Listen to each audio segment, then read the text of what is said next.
Tutuuseeko mu masomero agamu nga Kakungulu Memorial School ekibuli ng'abayizi tubasanze babuulirirwa bye balina okukola ne bye batalina kukola era nga betwogeddeko nabo batutegeezezza nga bye bali abeetegefu okuyita ebibuuzo bino. Ngenda kukola paper ya physics practicals.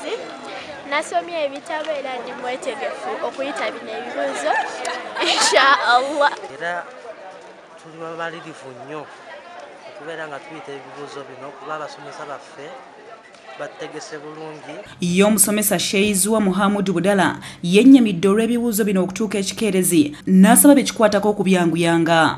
Naye nga twandisabye inshallah UNEP egezeeko ku maakinga ebibuuzo bino mu bwangu ate tuleme okutaataaganyizibwa kusomesa abaana mu HSC.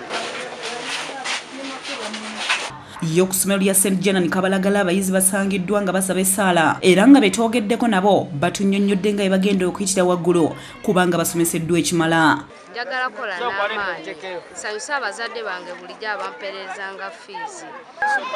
Results we zinaafulumira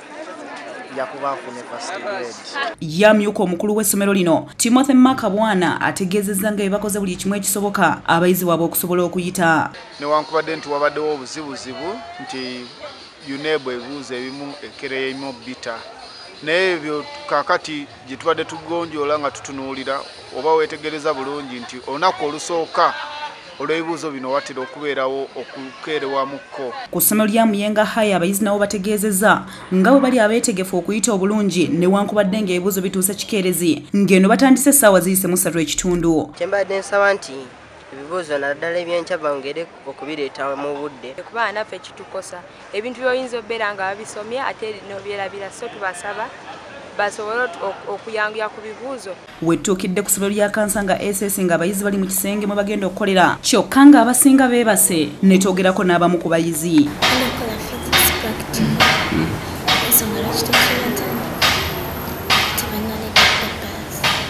Obubaka bw'empeereza eri abayizi bange buteereetera kulowooza nti eriyo abawa akantu nti kano akapapula bwe batera okuyita obusasi babuviireko ddala bitubasomesezza byebyo bigezo bye babadde bakola mubeere ku ebyo era mujja kukola bulungi nnyo. Ku ssomero lya St. Denis Ssebuggwawo Eggaba twogeddeko n'amyuka omukulu w'essomero lino n'ategeeza nga bye bali abeetegefu.